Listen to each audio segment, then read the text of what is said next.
What's up, peeps? I got a good one for you today. This is the Axial Shift OTF. I have been on a quest to find an automatic OTF knife that I enjoy carrying every day, and that is, does the things that I want an EDC knife to do, particularly being slicey enough to easily break down cardboard, cut out templates, the kind of stuff that I do on a day-to-day basis with my knives. And I haven't found that yet, but I'm really hoping that this might be the one. This is the Shift in crew wear, and the Wharncliffe blade variation. They also come in a few different blade shapes. This is the one that I got because, Wharncliffes are the most useful blade shape for what I do. Really like the knife so far. I'm just really hoping that it slices decently. Let's check the edge. Really nice. Really, really nice. I stropped it up good.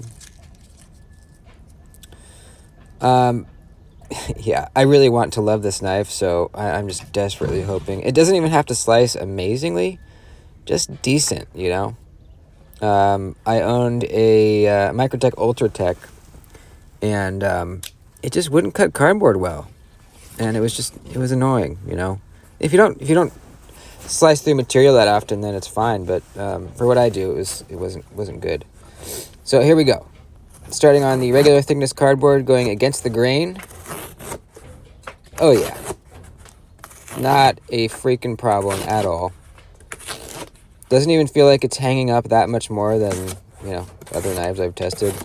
And going with the grain, I mean, holy crap, yeah, blazing through it, not an issue whatsoever. So far so good. Let's keep it rolling. The action is nice and strong on this knife. Haven't had a misfire yet. Now this triple thickness cardboard. This is going to be probably difficult. It's difficult for a lot of knives.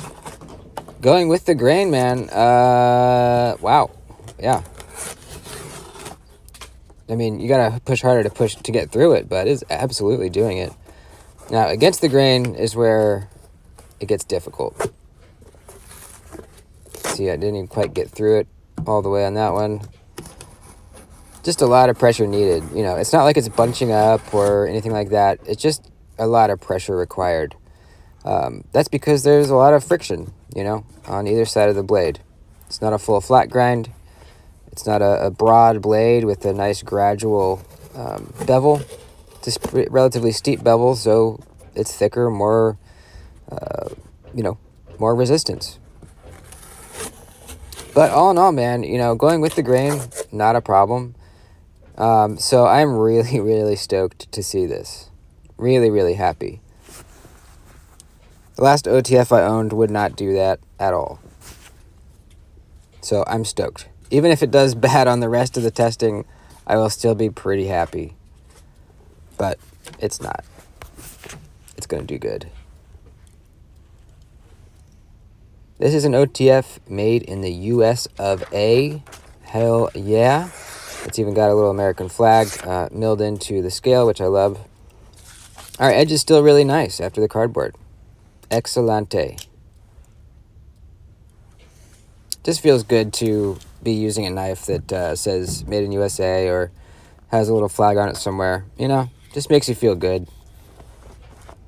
Having a knife made in your country. It's just cool. Let's do some utility cutting. Hell yeah, dude.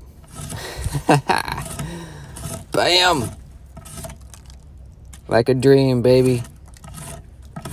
This is why I bought this blade shape, is because I do a lot of this kind of cutting. And yeah, this Wharncliffe blade shape did really, really well. Nice clean cuts. Not having to raise my wrist very high at all to get to the tip. Just great. Let's do some little twisty, curvy cuts. Going around some turns. Nice and clean, no bunching up. Very, very nice. Nice and clean. Look at that. Oh yeah. The sharpening choil plunge grind on this knife is not good. That's really my only complaint so far. Man, you know, it's not good at all. I already have a smile, and I'm not sure if I can enlarge that area. I'm not sure if there's something on the inside of the knife that requires that to not be changed at all. I need to take apart the knife and see, because that would be great if I could make that a little bit bigger. The glove test. Piece of cake, dude. Piece of freaking cake. Really, I mean, yeah, really good.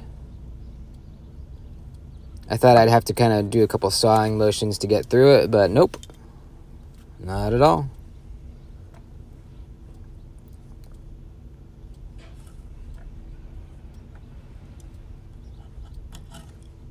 I'm so stoked to start EDCing an OTF. I've always wanted to. You know, I just never, these previous OTFs, they just didn't perform well enough for me to feel good about carrying them around. But this one it's going to be the one, man. It's going to be the one. Let's check our edge. Bam! Look at that. This crew wear seems to be done well. I don't know if anyone has done a hardness test on it. Judging from my small little non-scientific testing, it seems to do well. Let's cut some strap. Now, I don't know if this is going to cut through it. It's kind of a toss-up, you know. It's not the slicest blade ever. Far from it, but it is a Warncliffe, so maybe, I don't know, let's see. Oh, so freaking close, man. So close. Let's try it again.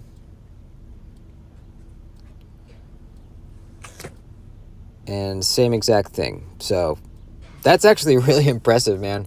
I was expecting it to go, maybe probably halfway through the strap.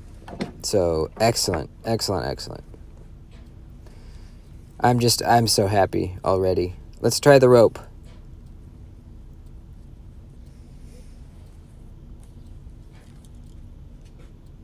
Here we go. Holy shit. Dude. I didn't even have to put that much pressure into it. Really impressive, man. Really, really, really happy to see this. This is awesome. This is totally awesome. This is a well-made OTF, man. They got this blade geometry to where, you're not sacrificing any strength with a thinner blade stock, but, they somehow just nailed this geometry. They really did. So cool. Ergonomically, this knife is a dream, too. That was my other complaint with some of these other OTFs. They're not that ergonomic. And look at our edge, man. Before we've even stropped it at all. Look at that. Really, really, really impressive. So yeah, ergonomically, there's nothing to give you a hot spot. There's no like bill on the pocket clip. It comes out to a flat and ends at a flat. So there's nothing giving you a hot spot there at all. The switch is very low profile, so I don't feel it at all. I mean, I know it's there, but it's definitely not a hot spot. And the fact that the handle is so neutral, you can grab this knife wherever you want on the handle. You can grab it really close up to the edge. You can grab it all the way back towards the butt of the knife, anywhere in between, and the ergonomics are exactly the same everywhere. That is so nice. We're doing some stropping just to see how quickly we can get our edge back. Not that it even really needs it, If I was working with this knife and, during a work day, I wouldn't pause my day to go strop it. It doesn't need it yet. But, for the purpose of the video, we're going to do a little stropping and just see how this crew wear responds.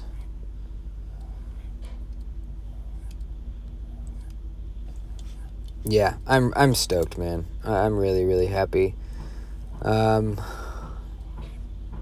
Yeah, I think I'm going to carry this for a few weeks and do kind of more of a long-term review for it. Check that out. Damn. Really, really nice, dude. So yeah, I think I'm going to do a little bit more of a long-term review on this. Maybe carry it for close to a month. Probably not a full month. And I'm not going to do it like I said, like I did last time with the drop bear. I'm not going to say, yeah, I'm going to carry this knife every day for 30 days. It'll be a little bit more relaxed, you know. I'll carry it most days for around a month, maybe longer. And then just, you know, there'll be an accumulation of, I don't know, 20, 30 days. So I tried the strap again right after the stropping, and bam, first try, dude. First freaking try. Hell yeah, dude. So yeah, I think I'm gonna do a little bit more of a long-term review on this guy, and I'm not gonna baby it. I'm not gonna baby it, and just see how she does. I've seen a few videos of people not really torture testing these knives, but definitely not, you know, definitely being harder on them, you know, using them as work knives. And nobody's had any complaints that I've seen, so I'm positive, well, almost positive it can, you know, it's up to the task, but we will see. I kind of want to just, you know, I want to know the pros and cons of EDCing and OTF. I've never done it before for longer than a day, you know, so I just want to kind of experience it, you know. I know that it's great for, you know, if you're wearing gloves. It's an easy knife to deploy and then put away, even with gloves on. Really easy to do one-handed, you know. If you're working and one hand's occupied, really easy knife to just take out of your pocket, switch open, cut, switch it shut, put it back in your pocket. So I can see some benefits for sure already. And I just kind of want to experience it. You can see that flat spot I was talking about on the clip where it doesn't come up to like a point. It flattens out. So, love the knife. I had to wait around 2 weeks for it to arrive. I guess they make them to order. So, if you order one, just don't worry. It's coming. They have to put together the knife for you. The warranty is really good on these. They call it a no BS warranty. They also have a lifetime sharpening service. And they encourage you to actually take apart your knives and clean them. It's not like Microtech where they use special hardware that makes it difficult for you to take it apart. You know, they say, yeah, take it apart, clean it out, see what's inside there, do whatever you want, which I really, really appreciate. So, so far, really, really happy. Again, my only complaint is that sharpening choil plunge grind area. We'll see if I can fix that myself. But regardless, really, really impressed with the knife. And thanks for watching, folks. Please like the video before you head out, and I'll see you next time.